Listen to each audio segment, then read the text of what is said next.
Hello, this is Eastern Europe Review, the common project of BELSAT and TVP World, with reports and analysis from Belarus, Russia and Ukraine. I am Sergei Pelesa, and these are the stories.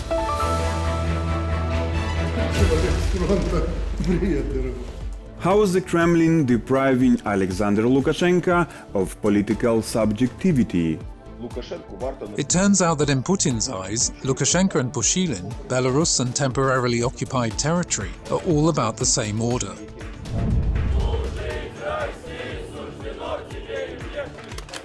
Russian schools are reintroducing basic military training for teenagers.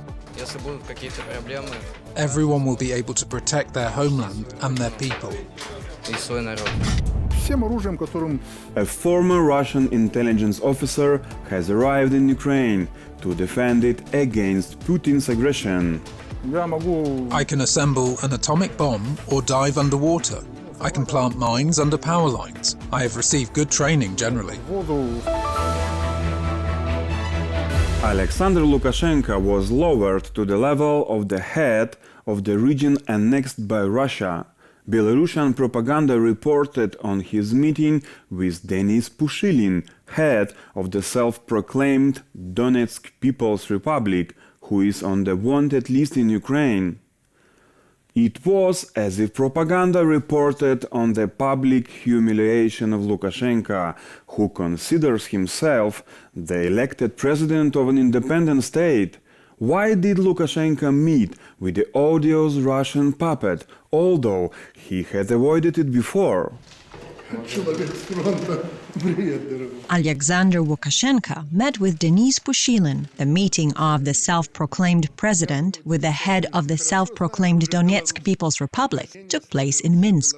Both men are illegitimate authority representatives, and both are puppets of Putin. But the first one considers himself to be the president of an independent state, which, among other things, has the embassy of Ukraine, whereas Pushilin remains an odious political zero. The meeting with Pushilin is another nail in the coffin of a myth that Lukashenka is to some strategic degree independent. The Kremlin protégé in the so-called DNR, Denis Pushilin, was among those who ostentatiously asked Putin to recognize the independence of artificial entities before the Russian invasion into Ukraine. The Security Service of Ukraine declared Pushilin wanted. Moreover, he was put on the Ukrainian and international sanctions list. The Ministry of Foreign Affairs of Ukraine reacted to the meeting in Minsk on the same day and issued a statement calling it another unfriendly act. Ambassador of Ukraine to Minsk, Ihor Kizim, was called for consultations. At the meeting in Minsk, the co-aggressor in the war, Aliaksandr Lukashenka, expressed his concern for the local people who live under conditions of military operations and shelling. In this situation, what can Belarus do for Donetsk? What can we do to help? There is a lot of work ahead. You need to recover.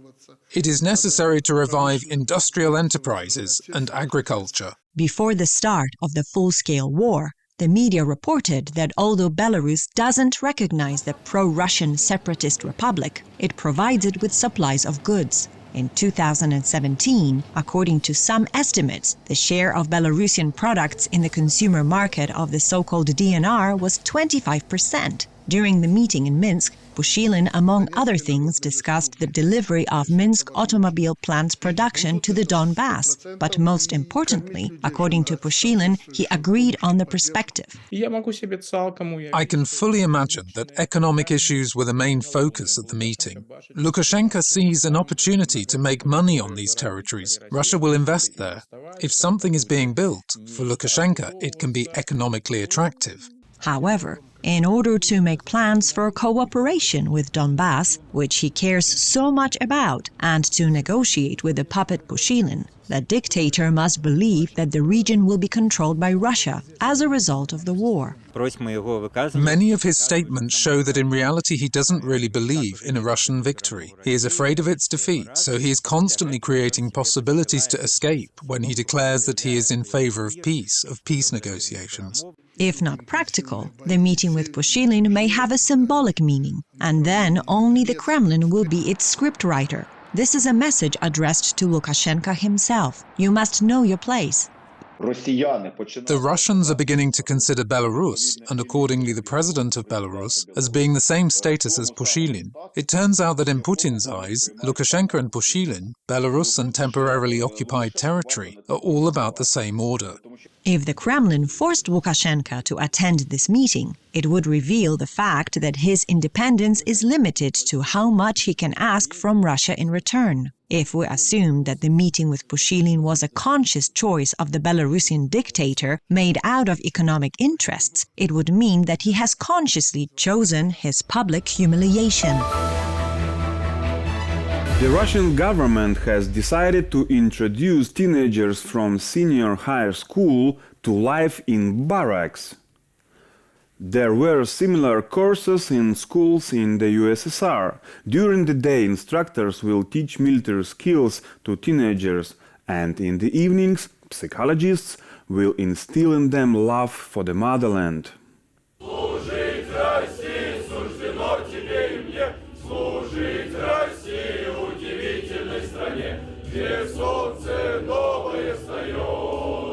This is Saratov, a city located in the southeast of the European part of Russia. There are almost 1 million inhabitants here and hundreds of thousands of school children. Many teenagers now have to evaluate what the Russian army looks like. According to law, all young Russian men who have been declared fit for military service must join the army. First, children may encounter army life at cadet school and the youth paramilitary group Yunarmia.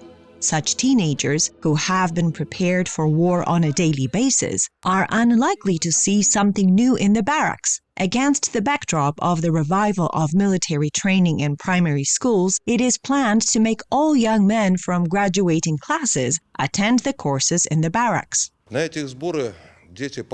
Children will receive knowledge and skills in drill training, radiation, chemical and biological protection, fire training, general military regulations and tactical training during such meetings. The skills that are taught at school are insufficient. During a 5-day training camp, they will be able to reinforce the knowledge and skills acquired at school. As Russian officers say, teenagers won't receive the necessary knowledge to go to the trenches in 5 days, but the authorities will show them a beautiful picture of military service. During the camps, instructors will explain that army skills in Russia today are one of the most important things. They will also say that dying for the motherland, Russia, is an honor. This will be done by a special team of psychologists. It is necessary to carry out such preparation, especially at such a difficult time, to prepare for the future. If there are any problems, everyone will be able to protect their homeland and their people. Saratov Governor Roman Busargin is looking at a brand new uniform and berets purchased for school children. Many Russians whom President Putin mobilized and sent to war with Ukraine have never dreamt of receiving such uniforms. Meanwhile, the officials are thinking about more serious issues. Will the armoured vehicles that exist be involved in this process? Of course they will. We will take them to landfills and introduce them to the equipment that we have, Urals, Kamaz trucks and armoured personnel carriers. We will even give them driving lessons. 3 such centers will be created just in the Saratov region, allowing about 5,000 high school students to receive their military training by the end of the academic year. Participation is compulsory, and the only exception will be made for the chronically ill. In total, thousands of such centers will be opened in the country. Without such military training, school graduates will not be issued a leaving certificate, which means that they would not be able to go to university or find a job.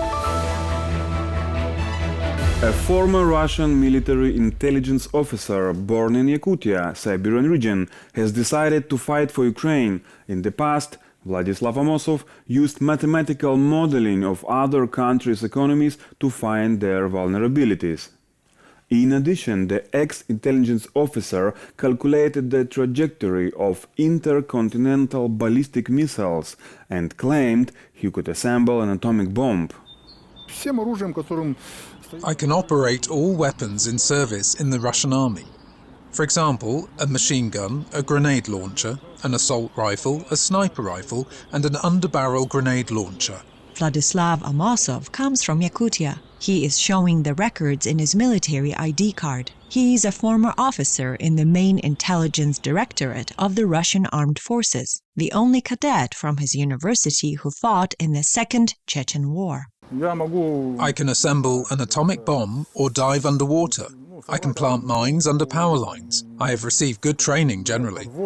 At GRU, Vladislav did the mathematical modeling of the economy of different states. He recalls he had studied America for a long time to understand the best way to destroy it. Each of us was responsible for a sector. For example, I was in the coal industry, coal-fired thermal power plants, and my job was to find as many vulnerabilities as possible and to put them out of action as cheaply and quickly as possible for as long as possible. With 3 university degrees from the most prestigious military universities and more than 15 years of service in the Russian military, Vladislav Amosov has decided to fight for Ukraine. There was hope that Russia was not that crazy, that it would be an operation of some sort, then they would apologize and leave, and if they hadn't taken it in 3 days, then why bother? Pack your things and go. But they decided to carry on this insane, pointless war, so I had to leave. It took Vladislav a year to get to Ukraine. He was helped by the members of a Russian association, the Civic Council, who are based in Poland. It is an organization set up by Russians preparing armed resistance against Putin's government. They already have the logistics and corridors in place to recruit volunteers to go to Ukraine, and only the unwillingness of Ukraine to accept so many volunteers is now stopping them from sending more people there. Having gone through lengthy checks by the Ukrainian security services, the former Russian spy is in the process of forming the Siberian Battalion. According to Vladislav Amosov, it will consist of Russian citizens. Do you understand what is going on in Russia? Do you? And how people hate this government? And then they get a chance to take up arms against this regime, not just to die in obscurity, but to come here and volunteer and go to war with their brothers against Russia, against Putin. For the last 4 years, Vladislav has been living in Poland with his family, working as an electrician. He says that he is impressed with life in the European Union. This is a striking difference, as I had never travelled abroad until then. I had been in the military, so I had to give a written undertaking that I will not leave and all sorts of things. I didn't have a passport. Having been there for a while, I decided to move. It's the best place to face old age. Relatives support Vladislav's decision to fight on the Ukrainian side. I have 3 children. My wife married an officer, so she got used to everything and knew who she was marrying. As for the children, yes, it is hard for them and me, but as they say, it is not me who chooses the times, and now all the more so. The times have chosen me. My relatives are in Yakutia, in Russia, and support me, but they are wary because they are in Russia. I have no contact with them, but I know that all of them had visitors. They talked to them all. They looked for my contacts and tried to influence them somehow. The former intelligence officer recalls that Russia had been preparing for war for a long time, and it did not matter who the opponent was. According to Vladislav, the reason for the attack on Ukraine is the inability to accept the country's successful development. Like any dictatorship, they understand they should not have successful neighbours. It's a purely Soviet mentality. A bourgeois labourer neighbour lives well, so you have to burn his house down. If Ukraine were to become a modern democracy, and of course it will, what would Russia do? Vladislav believes the war will not end soon, in 5 to 10 years, and only after Russia collapses. They will continue this war indefinitely until their forces are stopped. And even if Ukraine comes to its borders and Russia does not collapse, the war will not stop. This is the 37th parallel. With missiles or other means, saboteurs, money and intimidation, it will all go on for a long, long time until Russia collapses. All empires end up like this until they are physically destroyed.